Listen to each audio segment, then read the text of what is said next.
Hola y bienvenidos a Podmédicos, el espacio de medicina que te ayuda a estudiar y a estar actualizado sin la necesidad de leer. Somos Miguel Cañón y Juan Mogollón, dos médicos interesados en la profusión de información actualizada y de la mejor calidad para estudiantes de medicina, médicos internos, médicos generales y personas afín con el maravilloso mundo de la medicina.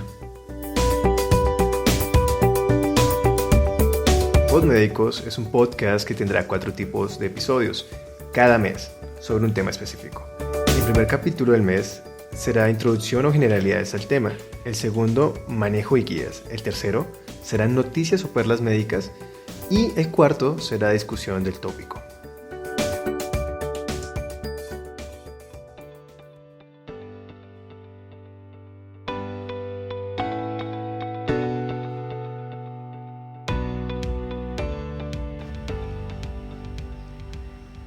Hola y bienvenidos a un nuevo episodio. El día de hoy continuamos con el apartado de hipertensión arterial, capítulo 2, manejo y guías. Antes de iniciar, queremos agradecerte por escucharnos, por estar acá y dedicar unos minutos para estudiar sin la necesidad de leer.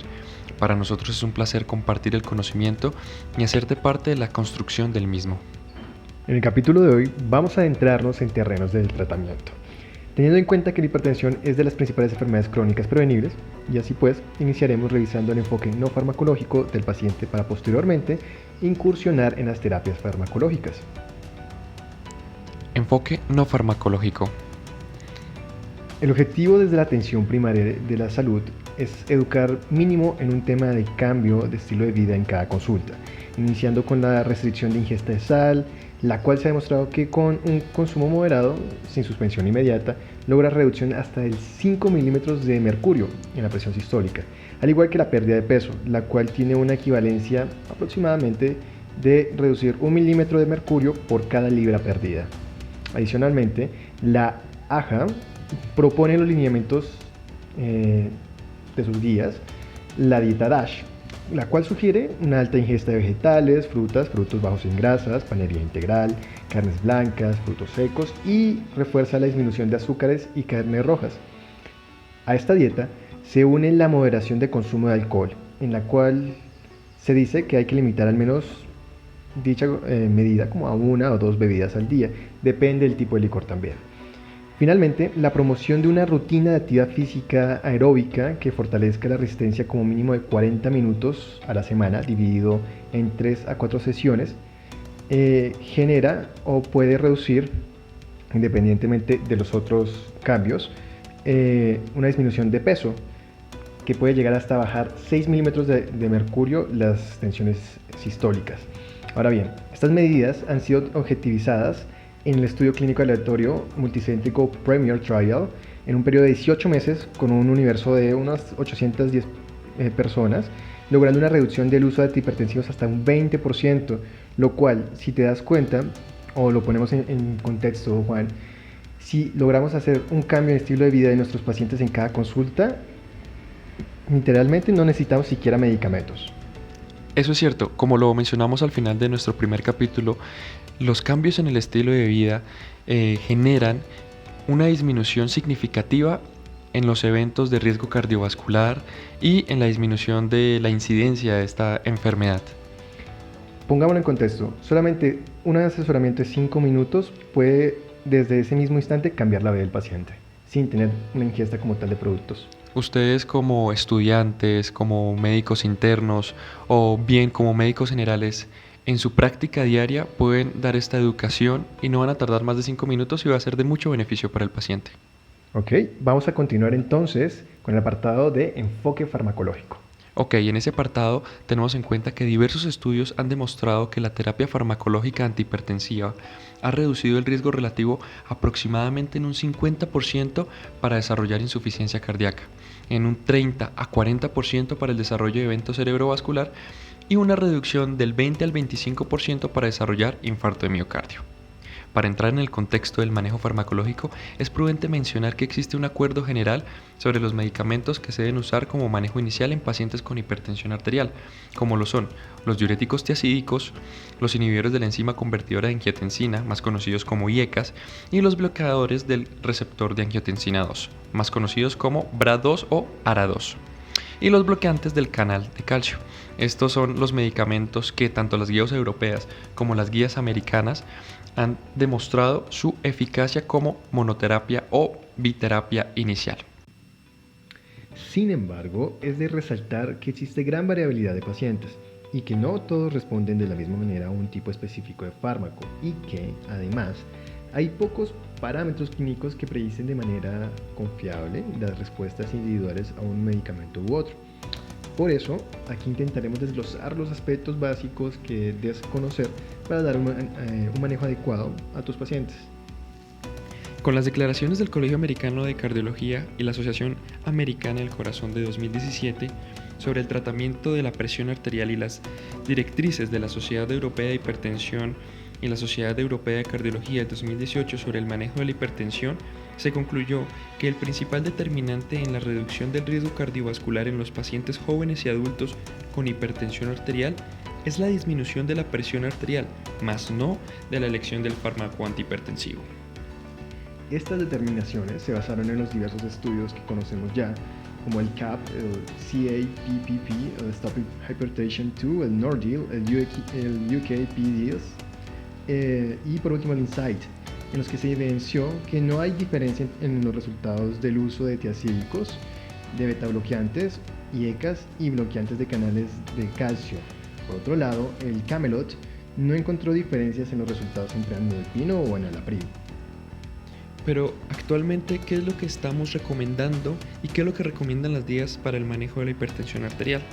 Según la AHA, se deben estratificar los pacientes con riesgo cardiovascular para así definir el inicio o no de la terapia farmacológica, realizándolo por el cálculo del riesgo cardiovascular a 10 años con la calculadora ACVD-AP, y recomiendan que todo paciente con cifras tensionales por encima de 130 de PAS y 80 de PAT respectivamente, con riesgo cardiovascular mayor al 10% a 10 años, se debe iniciar manejo farmacológico con monoterapia, sumado a cambios en el estilo de vida mencionados en el tópico de manejo no farmacológico.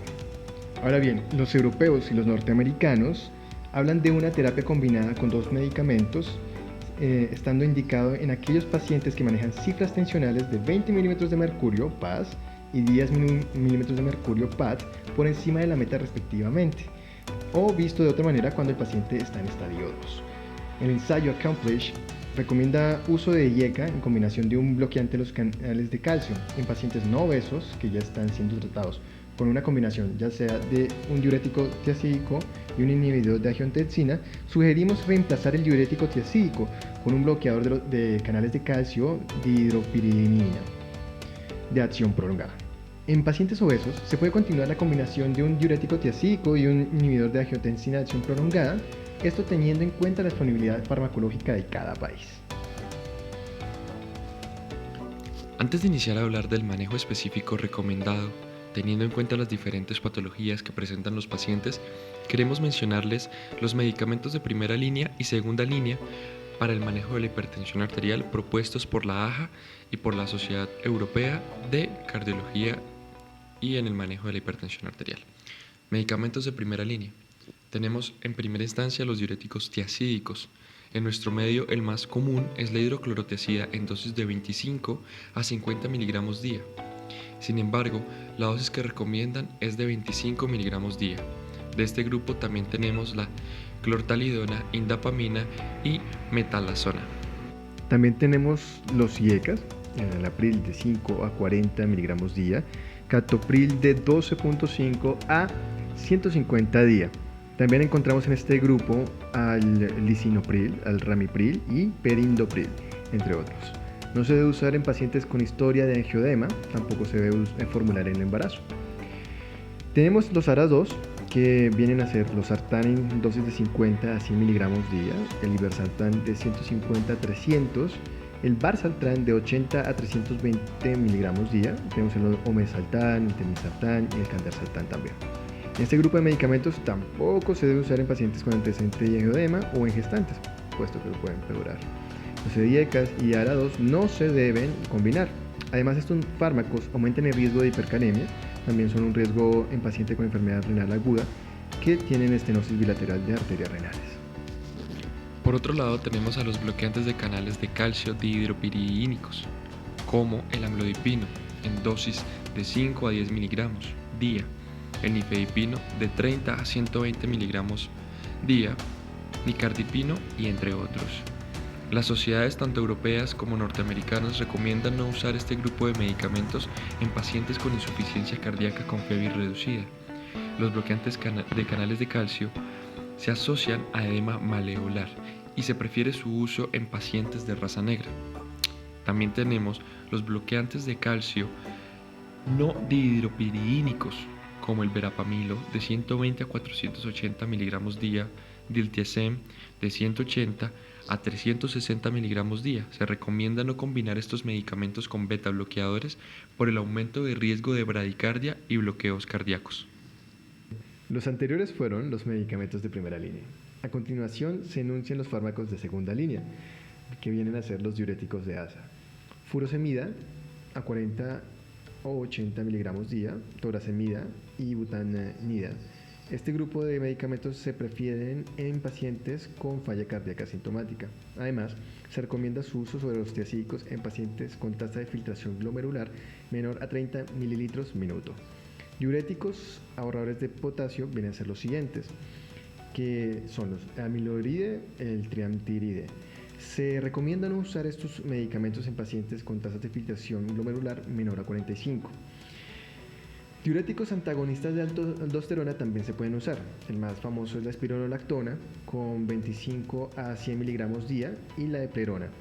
Estos se prefieren en pacientes con aldosteronismo primario y en hipertensión resistente.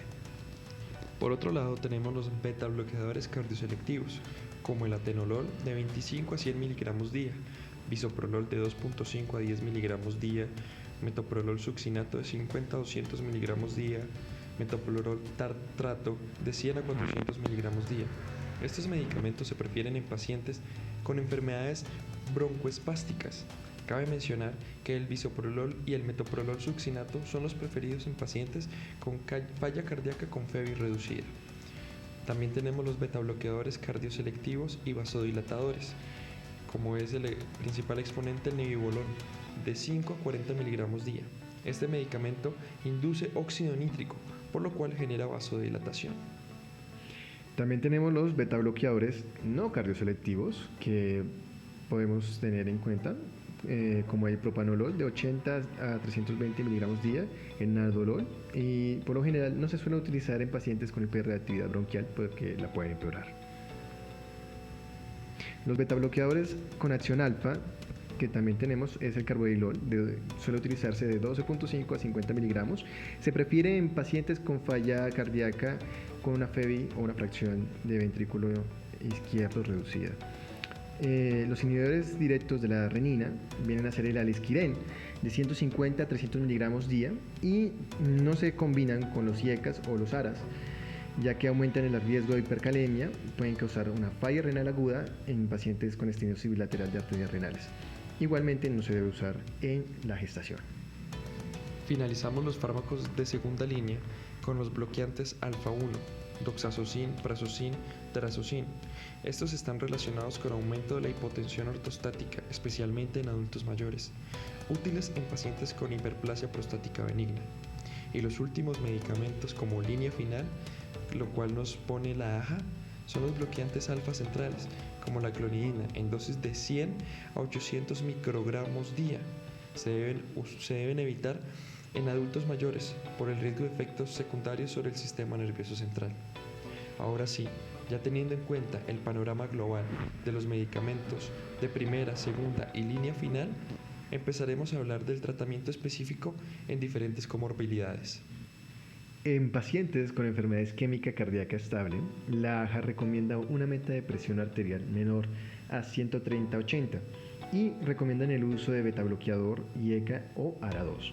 Si persiste con presiones arteriales fuera de estas metas, se puede adicionar un bloqueante del canal de calcio.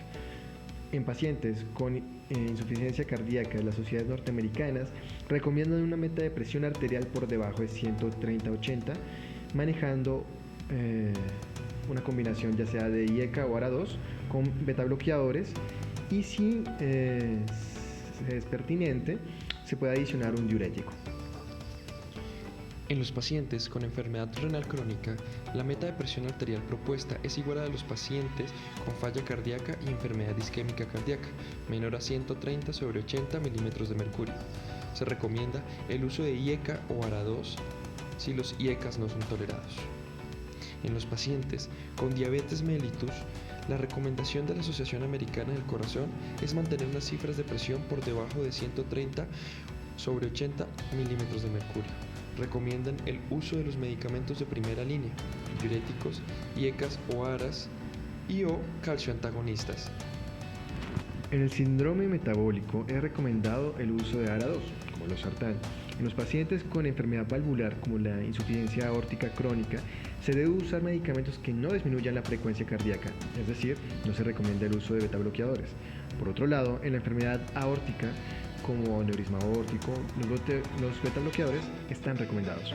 En la hipertensión crónica gestacional, o sea, una hipertensión previa a la gestación, se recomienda el uso de alfametildopa, nifedipino o labetalol.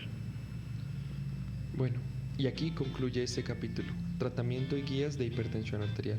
Esperamos no haberte aburrido y nuevamente te damos las gracias por compartir unos minutos de tu tiempo para escucharnos.